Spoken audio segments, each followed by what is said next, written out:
오늘 함께 읽으신 말씀은 다윗이 세운 군대의 지휘관들 그리고 지파의 지도자들에 관한 이제 말씀입니다. 오늘 27장의 7장 1절에 보시면은 여기 그 숫자대로 반이 나누이니 그 반열이 이렇게 이제 말씀하고 있거든요. 여기서 이제 반 혹은 여기 반열 이렇게 말하고 있는 것은 이제 다윗이 그 나라를 지키기 위해서 세웠던 그 군부대를 이제 가리키는 이제 것인데요.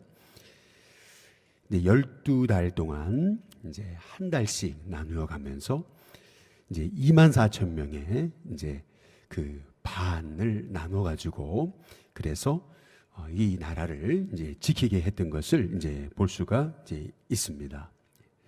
근데 오늘 여기 이제 말씀에 보면은 특별히 우리가 주목할 말씀 이제 그것은 2절에 한번 보세요. 2절에 보시면 첫째 딸 반에 반장은 이렇게 얘기하고 있거든요. 또 여기 3절에 보면은 그는 베레스 자손으로서 첫째 딸 반의 모든 지휘관의 우두머리가 됐다. 이제 그렇게 이제 얘기를 해요. 4절에도 둘째 딸 반의 반장은 이렇게 얘기하거든요. 아호와 사람 도데요 또 미글롯이 그의 반의 주장이 되었으니 라고 이렇게 얘기를 해요.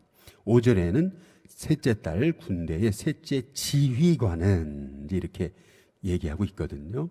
반장 그리고 우두머리 그리고 주장 그리고 지휘관 이제 이렇게 얘기를 하고 있어요. 16절에도 이제 보시면은 이스라엘 지파를 관할하는 자는 이러하니 루벤 사람의 지도자는 이제 이렇게 얘기하거든요. 계속 지도자 그리고 지휘관 이제 이렇게 이제 말씀하고 있거든요. 오늘 말씀에서 계속 이제 강조하고 반복해서 말하고 있는 것은 이 다윗이 세웠던 이 군대의 그 지휘관들, 지도자들, 반장들, 우두머리들, 주장들 이제 그거에 관한 이제 말씀이에요. 예수님께서 이 땅에 오셔서 30년간 하나님의 때를 기다리시다가 이제 공생애를 시작하시잖아요. 그리고 이제 3년간 공생애를 이제 사시는데 그 3년간 우리 주님이 보여주셨던 삶의 모습은 제자를 세워서 그 제자들을 이제 양육하시는 거였죠. 그것도 이제 12제자 중심으로 예수님이 제자를 양육하셨는데 아니 그 12이라는 숫자가 도대체 뭐가 이렇게 중요하길래 우리 예수님께서는 그렇게 그 3년의 그 세월을 주로 그 제자들과 함께 보내시면서 제자를 키우고 제자를 양육하셨나 우리는 반문하지 않을 수가 없는 거죠.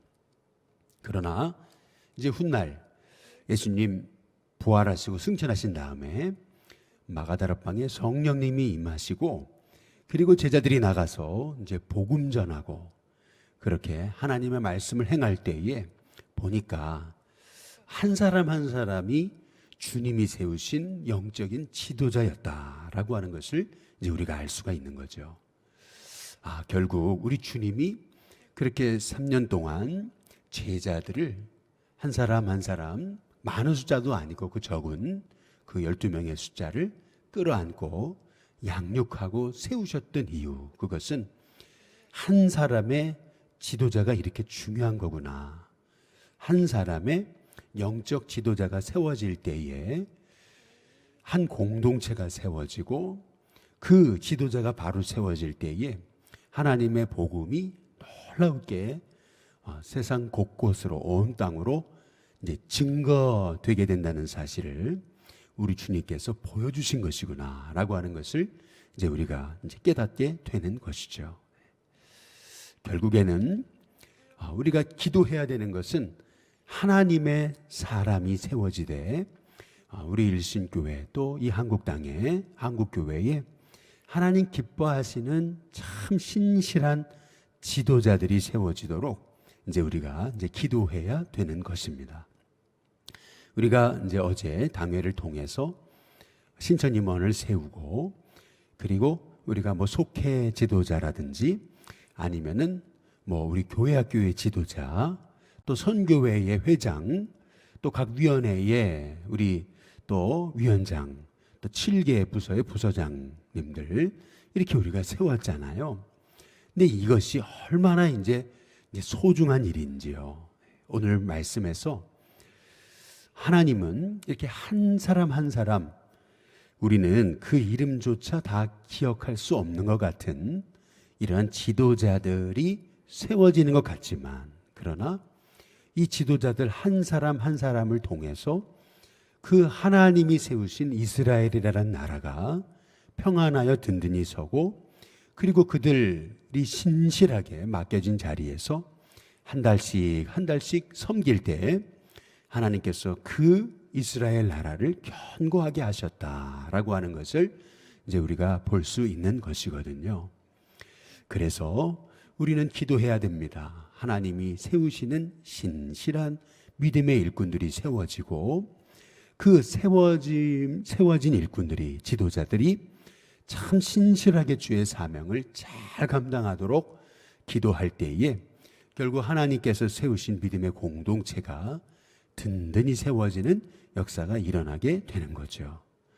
성경을 통해서도 아무리 애굽 땅에 흉년이 들어도 요셉과 같은 신실한 그러한 지도자가, 하나님 예비하신 사람이 딱 총리로 세워지니까 그 애굽 땅이 온 그 주변 모든 국가와 나라를 지도하고 이끌어가는 그러한 나라가 되는 것이잖아요. 한 사람의 이 영적인 지도자, 한 사람이 이 일꾼이 얼마나 소중한가라고 하는 것을 이제 우리가 이제 볼 수 있는 대목인 것이거든요. 그래서 하나님, 우리 일신교회에, 또 이 나라와 민족에, 또 한국교회에, 또 주님이 세우신 믿음의 공동체에 신실한 주님의 일꾼들이 세워져서 자기에 맡겨진 그 일들을 잘 감당하게 해달라고 우리가 기도할 때에 하나님께서 하나님의 사람을 일으키시고 하나님의 사람을 붙여주시는 은혜가 있게 하시리라 분명히 믿습니다. 특별히 오늘 여기 이제 말씀 16절부터 이제 보시면은 참 특이한 것 중에 하나, 그것은 뭐냐면 16절, 이스라엘 지파를 관할하는 자는 이러하니 르우벤 사람의 지도자는 시그리의 아들 엘리에셀이다. 이제 이렇게 얘기를 이제 하고 있어요. 여기 보면은 이제 이 이스라엘 지파를 관할하는 지도자의 이제 이름에서 하나님의 이름, 엘이라고 하는 하나님, 이 하나님의 이름이 이제 참 많이 이제 포함되어 있다라는 것을 우리가 이제 볼 수 있는 거죠. 거기 18절에도 보시면은 유다의 지도자는 다윗의 형 엘리후요라고 이렇게 이제 계속 이제 말씀하고 이제 있거든요. 20절에도 이제 끝에 부분에 보시면은 므낫세 반 지파의 지도자는 부다의 아들 요엘이요라고 이렇게 얘기를 해요. 21절에도 이제 끝에 부분에 보시면 베냐민의 지도자는 아브넬의 아들 야시엘이요, 이제 이렇게 말씀하고 있습니다. 이 하나님이라고 하는 뜻이죠. 그런데 이렇게 이스라엘의 지파를 관할하는 지도자의 그 이름에서 벌써 하나님이라고 하는 그런 고백들이 나와 있잖아요. 근데 얼마나 이스라엘의 이 지도자들이 얼마나 그렇게 하나님 중심의 사람들이었는가, 또 그렇게 그 이름을 지을 때 얼마나 그의 그 조상들이 그들의 이름에서 그들의 신앙의 고백이 담겨져 있는가라고 하는 것을 이제 우리가 이제 알 수가 있는 이제 대목인 것이거든요. 결국 하나님이 세우신 이 공동체, 하나님이 세우신 교회는 하나님 중심의 신앙을 가진 하나님의 종들이 늘 그 하나님의 인도하심 가운데서 그 공동체를 이끌어 갈 때에 그 공동체는 든든히 은혜 가운데 세워지게 된다는 사실을 오늘 또 이 말씀을 통해서 우리가 이제 알 수가 있는 것이죠. 언제든 하나님 중심에 늘 하나님을 경외하는, 늘 하나님의 음성에 귀 기울이는, 늘 그 음성 따라서 순종하면서 그 음성 앞에서 철저히 나를 내어드리고 엎드리고 복종하며 순종하는, 그 하나님의 음성에 따라서 모든 삶의 방향이 맞추어지는 그러한 늘 하나님 두려워할 줄 아는 그러한 하나님의 사람들, 그러한 사람들이 우리 일신교회의 모든 하나님의 종들, 특별히 각각의 기관을 맡은 주님이 세우신 영적 일꾼들 다 될 수 있게 되기를 주님의 이름으로 축복합니다. 마지막으로 오늘 여기 23절부터 보시면은 이스라엘 사람의 20세 이하의 수요는 다윗이 조사하지 아니하였으니 이는 여호와께서 전에 말씀하시기를 이스라엘 사람을 하늘의 별같이 많게 하리라 하셨습니다. 이제 이렇게 이제 말씀하시거든요. 여기 보시면은 이제 그 다음에 뭐라고 얘기하냐면 갑자기 수루야의 아들 요압이 조사하기를 시작하고 끝내지도 못해서 그 일로 말미암아 진노가 이스라엘에게 임한지라. 이제 이렇게 얘기하거든요.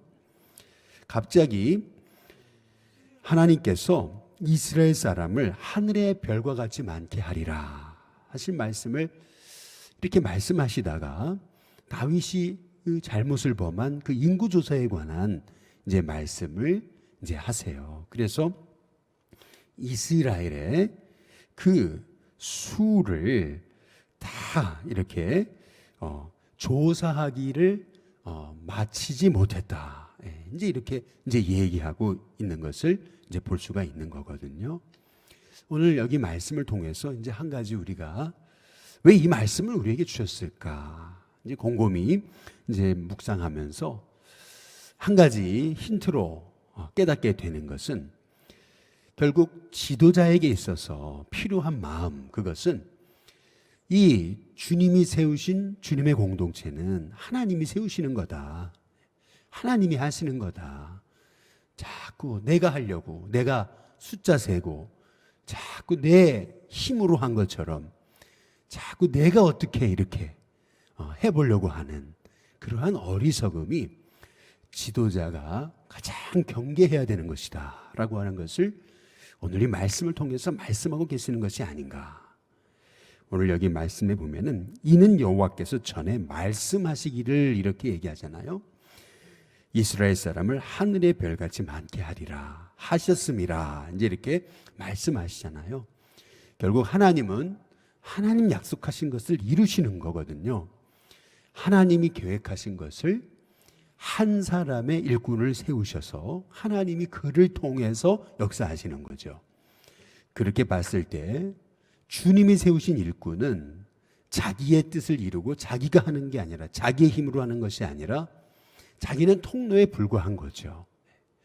하나님의 복이 흘러가게 하는 하나님의 통로다라는 그런 생각을 가지고 철저히 나는 하나님의 부르심을 받아 하나님이 나를 주님의 지도자로 세우셨고 주님의 종으로 세우셨고 하나님의 일꾼으로 세우셨고 나는 늘 하나님 중심으로 섬기다가 주님이 이끌어 가시는 대로 나를 맡기고 나는 주님의 통로입니다. 주님이 계획하신 뜻을 나를 통해 이루어 가달라고 그렇게 기도하면서 전적으로 맡겨야지 내가 어떻게 내 힘으로 이렇게 숫자 세고 내 방법으로 어떻게 이렇게 하려고 할 때 이제 그때에 지도자가 큰 실수를 할 수 있는 거다라고 하는 것을 이제 오늘 말씀하시는 것이 아닌가. 얼마나 그때에 그 하나님의 인구조사, 그 다윗의 인구조사를 통해서 하나님의 진노가 얼마나 컸는지 24절 끝에 부분에 보면은 그 수요를 다윗 왕의 역대지략에 기록하지 않았다. 이제 이렇게 말씀하고 있거든요. 다윗은 모든 그의 행적을 매일매일 역대지략에 이제 기록하게 했던 것을 볼 수 있는데 이제 이 인구조사 사건으로 인해서 있었던 그 어려움, 그 수요는 기록하지 않았다. 이제 말씀하고 있어요. 다윗의 큰 오점이죠. 하나님이 세우셔서 하나님의 일을 하는 사람이 하나님의 일꾼입니다. 언제든지 내가 하려고 내 생각이 앞서고 내 뜻이 앞서고 자꾸 내가 주인 되려고 할 때 그때 이제 문제가 생기는 거죠. 하나님 약속하셨잖아요. 이 다윗의 나라 내가 세운다. 그래서 이스라엘 사람을 하늘의 별같이 많게 할 거다. 하나님 약속하셨잖아요. 그렇다면 그 약속 따라서 늘 하나님의 인도하심 따라서 나는 통로다라는 생각을 가지고 맡기면서 철저히 그 인도하심에 따라서 겸손하게 순종하면서 하나님이 약속하신 것 하나님 이루시지요. 기도하면서 한 걸음 한 걸음 맡기면서 그렇게 순종하며 나갔어야 되는데, 그런데 이제 조금 일이 잘 되고 잘 풀리고 많아지니까, 그러니까 이제 자기 힘으로 하려고 했던 것이 다윗의 큰 실수였다라고 하는 것을 오늘 말씀을 통해서 깨달으면서, 오늘 하나님의 말씀을 통해 우리에게 주신 음성, 하나님이 세우신 하나님의 사람은 늘 하나님의 인도하심에 따라서 철저히 내어 맡기고 말씀 따라 나아갈 때 하나님께서 그를 통해 영광 받으신다라고 하는 사실을 생각하면서 오늘도 하나님께 내 모든 생각을 집중해서 하나님 주신 음성에 따라서 겸손하게 순종하면서 늘 나는 주님의 통로입니다. 주님의 복의 통로입니다. 은혜의 통로입니다. 라는 사실을 생각하면서 겸손하게 주님의 음성에 따라서 순종하고 승리하는 저와 여러분이 다 되시기를 주님의 이름으로 축복합니다.